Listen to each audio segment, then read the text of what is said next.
পদার্থবিজ্ঞান বিভাগের অনার্স তৃতীয় বর্ষের প্রিয় শিক্ষার্থীবৃন্দ, অনলাইন ক্লাসে তোমাদের স্বাগতম জানাই।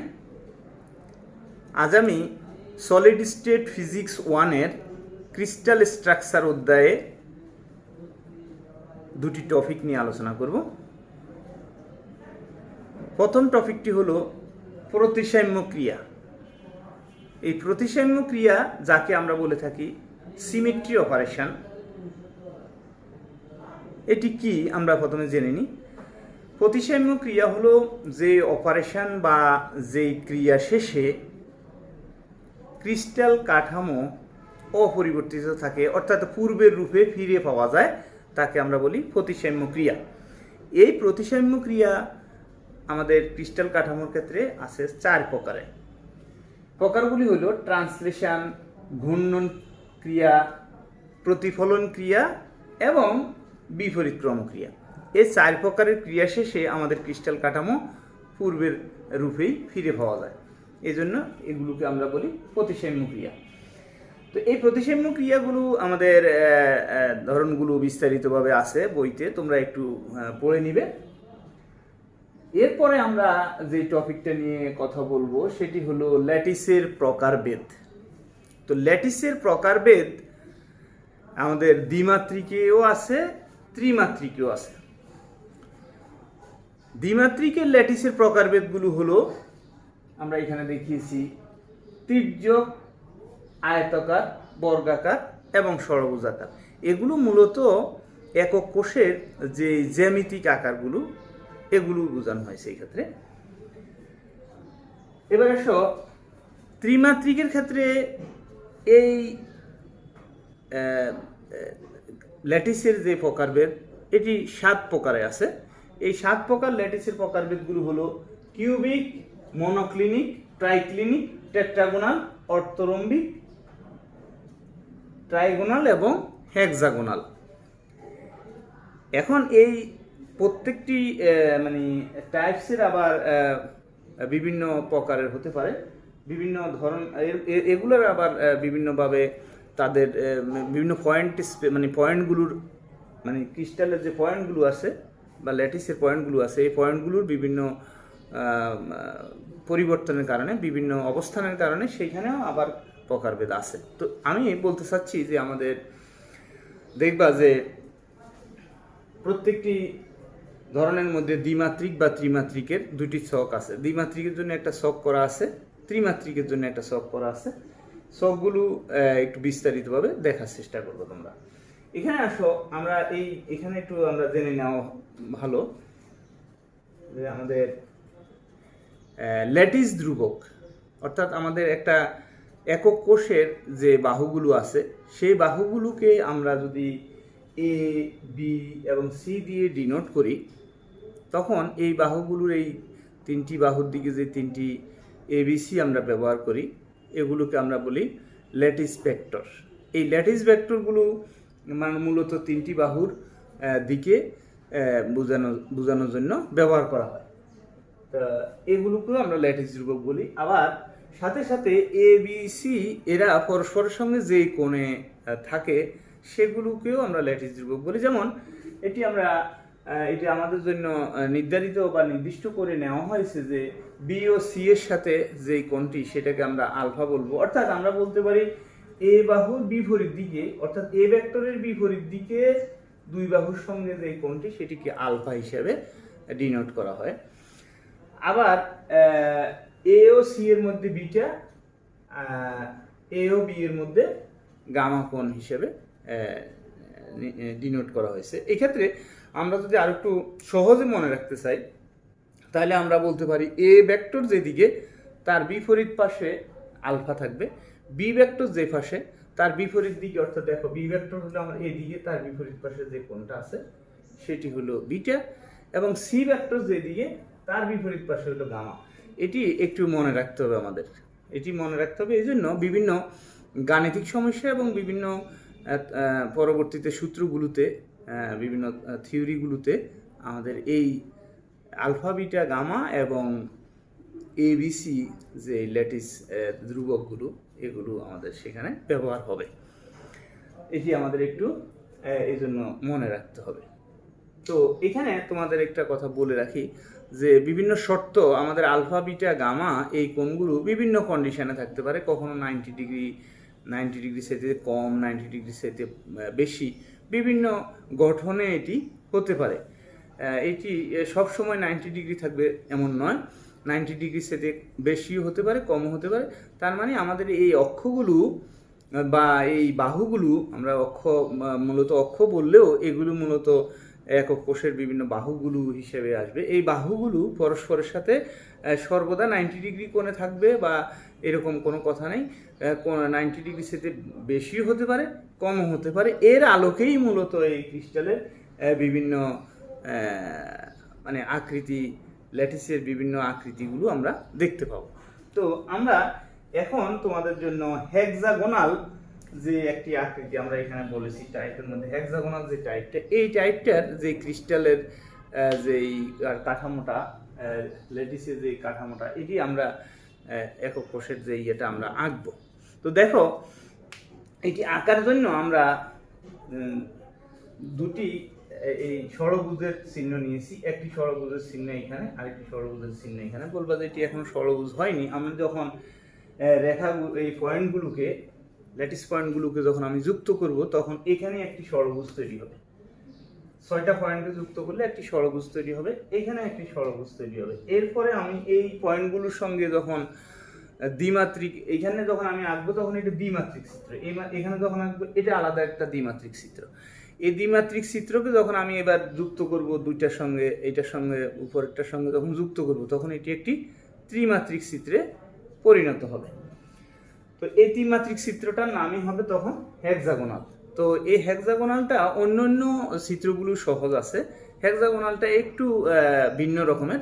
তো তোমরা আঁকলেই সহজ হয়ে যাবে, তোমরা একটু প্র্যাকটিস করবা, সেটা আমি তোমাদের এঁকে দেখাচ্ছি। এই জন্য আমরা এখানে 6টা পয়েন্ট নিলাম, এখানে আমরা 6টা পয়েন্ট নিলাম।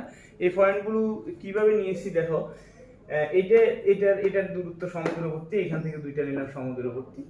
এখানে আমি দুইটা একটু করে ডাইন সাইড করে নিলাম, এই দুইটা একটু বাম সাইড করে নিলাম, এই দুইটা একটু ডাইন সাইড করে নিলাম, এই দুটো হলো বাম সাইড। মানে এগুলোর ধরনে এই দুইটা নিয়েছি, এগুলোর ধরন করে এই দুইটা নিয়েছি।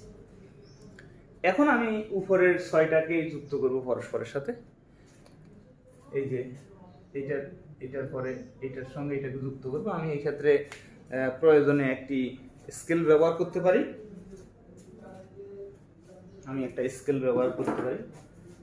এই দেখো, স্কেল ব্যবহার করলে চিত্রটা ভালো হওয়ার কথা।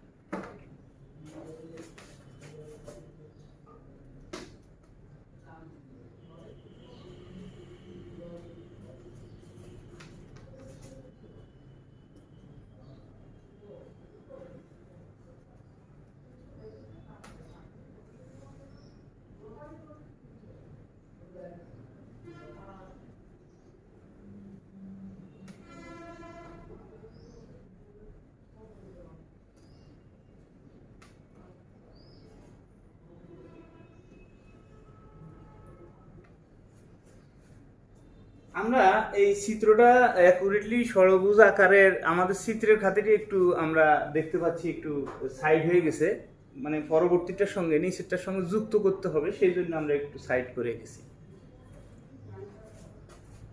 তারপরে দেখো, আমরা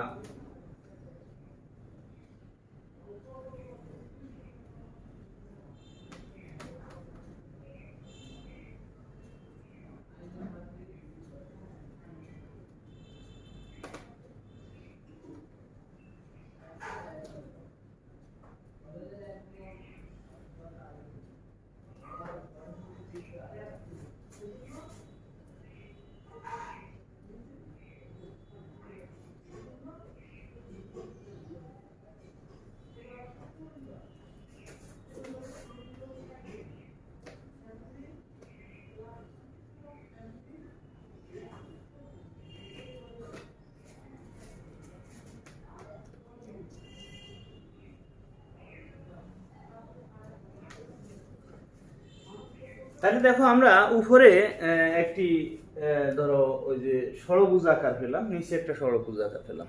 এটি যদি দ্বিমাত্রিকের জন্য বলি এটা ষড়ভুজ আকারেই আমরা দেখতে পাচ্ছি।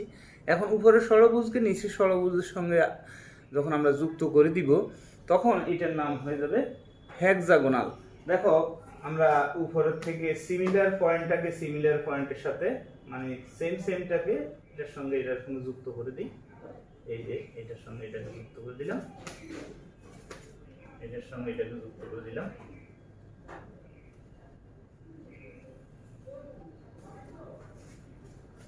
এবার আমরা এই যে এটার সঙ্গে এটাকে যুক্ত করব।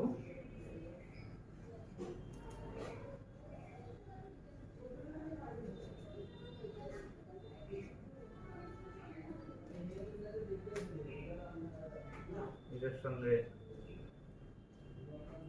এটাকে যুক্ত করব।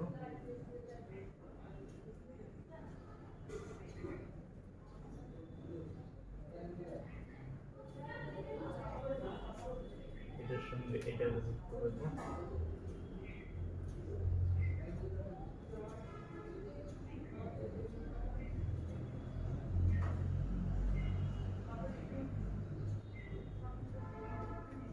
এটার সঙ্গে আমি এটাকে যুক্ত করি।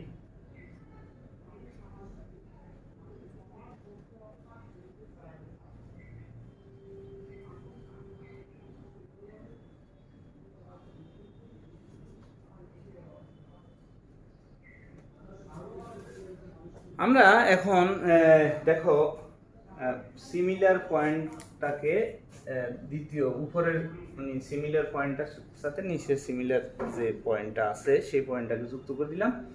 এখন আমরা এখানে যে বিপরীত এখানে যে পয়েন্টগুলো আছে এর বিপরীত যে পয়েন্টটা আছে সেই পয়েন্টটার সঙ্গে এগুলোকে পরস্পরের সাথে যুক্ত করে দেব।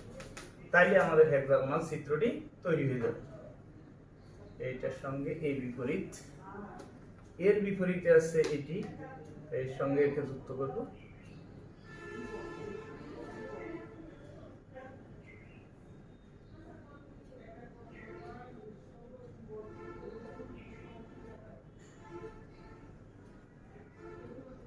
যেমন এর সাথে এর বিপরীতে আছে এটা। কিছুটা সরে গেছে, আমরা ওটি এই ক্ষেত্রে কনসিডার করতে হবে। তারপরে এর বিপরীতে আছে এটা।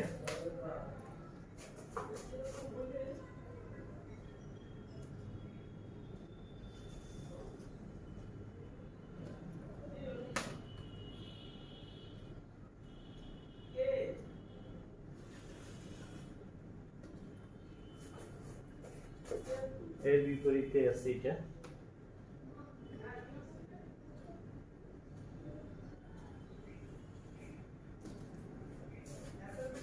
একটু সরে গেছে, তারপর আমরা আঁকতে হবে এখানে।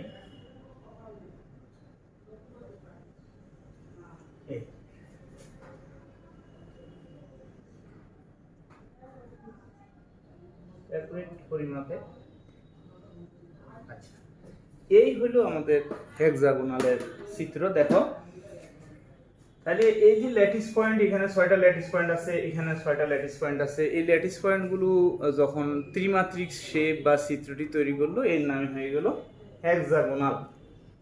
তো আশা করব তোমরা একটু বাসায় অন্যান্যগুলো আঁকবা। অন্যান্যগুলো আমি মনে হচ্ছে যে ওগুলো পারবা তোমরা সহজে। এইটা একটু প্র্যাকটিস করবে, অন্যগুলো একবার দুইবার করে প্র্যাকটিস করবা। তাহলে তোমাদের এটি মূলত যেহেতু এটি ক্রিস্টাল স্ট্রাকচার অর্থাৎ মূলত জ্যামিতিক যে আকৃতি, আমাদের ক্রিস্টালের ভিতরে যে জিওমেট্রি লুকিয়ে আছে সেটির সৌন্দর্যই হলো আমাদের ক্রিস্টাল স্ট্রাকচার। তো এইগুলো তোমরা একটু দেখো।